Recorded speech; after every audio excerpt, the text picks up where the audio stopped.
अस्सलामुअलैकुम and good evening my dear brother and sisters. मैं उम्मीद करता हूं कि आप सब लोग खैरियत से होंगे।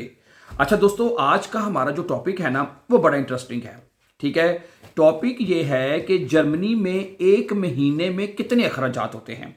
ठीक है, खास तौर पे ये वीडियो उन लोग के लिए बहुत इंपॉर्टेंट होने जा रही है जो यहाँ जर्मनी में नए आए हैं या आने का सोच रहे हैं या पुराने भी रह रहे हो, तो वो भी वॉच कर सकते हैं। उनको भी इसमें बहुत ही इंटरेस्टिंग और इंफॉर्मेटिव चीज़ें भी देखने को मिलेंगी। ठीक है, अच्छा, इसके ऊपर ये बड़ा इंटरेस्टिंग आर्टिकल है, मैं भी आपके सामने पढ़ता हूँ। लेकिन इस आर्टिकल को मजीद आगे बढ़ाने से पहले मैं आप उन तमाम बहन भाइयों को इस वेलकम करना चाहता हूँ इस अपने चैनल पर जो जर्मन लैंग्वेज सीखना चाहते हैं।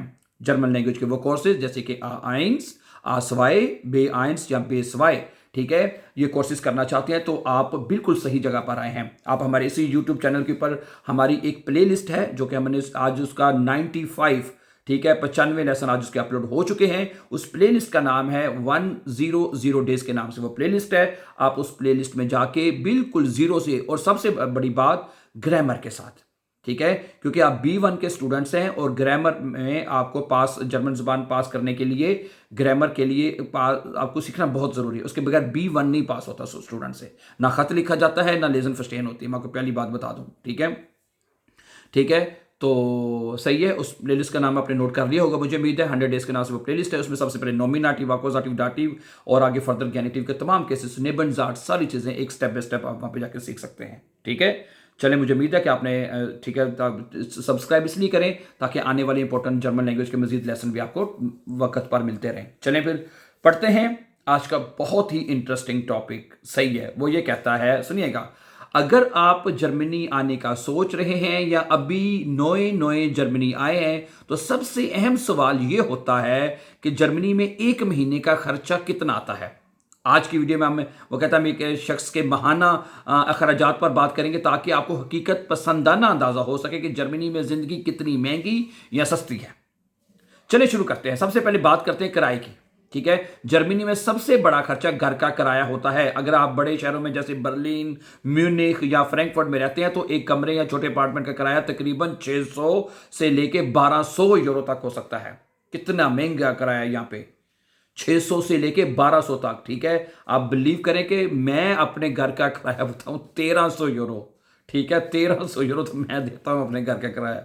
ठीक है, अच्छा, छोटे शहरों में हालांकि मैं छोटे से शहर में रहता हूँ, ठीक है, बड़े शहर के अंदर भी नहीं है। छोटे शहरों में ये खर्चा कहता थोड़ा सा 400 से 800 यूरो तक पहुंच जाता है।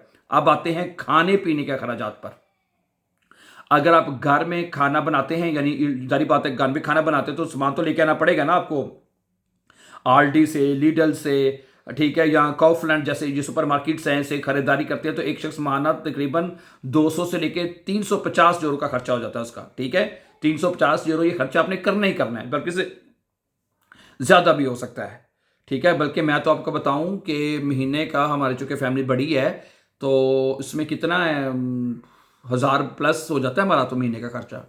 ये शायद एक बंदे का खर्चा लिखा हुआ है, मेरे एक ही बंदे की बात ही हो रही है। एक बंदे का खर्चा 200 से 350 यूरो हो सकता है, खाने पीने का, सिर्फ एक बंदे का। ठीक है, अच्छा, अगर आप बार बार खाना खाते हैं, सॉरी, अगर आप बार बार बाहर खाना खाते हैं, बार बार तो कोई भी नहीं खाता, ठीक है, 3 टाइम, 2 टाइम खाते हैं, अगर बाहर से खाना मंगवाते हैं तो ये खर्चा बढ़ भी सकता है। सारी बात, आप खाना बाहर से ऑर्डर करते हैं तो वो खाना तो महंगा होगा। ठीक है, अच्छा, अगली बात करते हैं फिर ट्रांसपोर्ट का खर्चा भी है यहाँ पे। जर्मनी में पब्लिक ट्रांसपोर्ट बहुत अच्छी है। ठीक है, यहाँ पे जो टिकट है, माहाना टिकट 58 यूरो लिखी हुई है, 58 यूरो में गलत है, महंगी हो चुकी है, अब महंगी हो चुकी है। 100 प्लस यूरो की टिकट, जैसे ज़्यादा शायद अगर आपने दूर का सफ़र करना है तो फिर एक महीने की टिकट उस हिसाब से महंगी बनती है। 200 से 200 रुपया तो जेन में रखें, एक महीने का कार्ड भी बनाना, 200 यूरो आप अगर ट्रेन से सफ़र करते हैं तो। ठीक है, अगर आपके पास गाड़ी है, अगर ट्रेन का सफ़र नहीं करते, आप गाड़ी पे सफ़र करते हैं, उसकी गाड़ी के अपने खर्च हैं, पेट्रोल है, इंश्योरेंस है, गाड़ी की मेंटेनेंस है, मेंटेनेंस आपने करनी है, अखराजात उसके अलग होंगे, वो भी आपको पे करने होंगे। अब आते हैं इंटरनेट, मोबाइल का खर्चा भी है, मोबाइल का खर्चा भी आया हुआ है। घर का इंटरनेट का खर्चा 50 यूरो, वो भी 100 यूरो कर लें जी। मोबाइल अगर आपने नया लिया तो उसकी किस्त भी जाती है। ठीक है, ठीक है, मोबाइल सिर्फ पैकेज तकरीबन 10 से 30 यूरो वो आ सकता है, 100 यूरो पक्का क्या के। फिर उसके बाद हेल्थ इंश्योरेंस की बात करें तो अगर आप मुलाजमत करते हैं तो इसका बड़ा हिस्सा तनख्वाह से खुद का कट जाता है आपका, आपको पता ही है।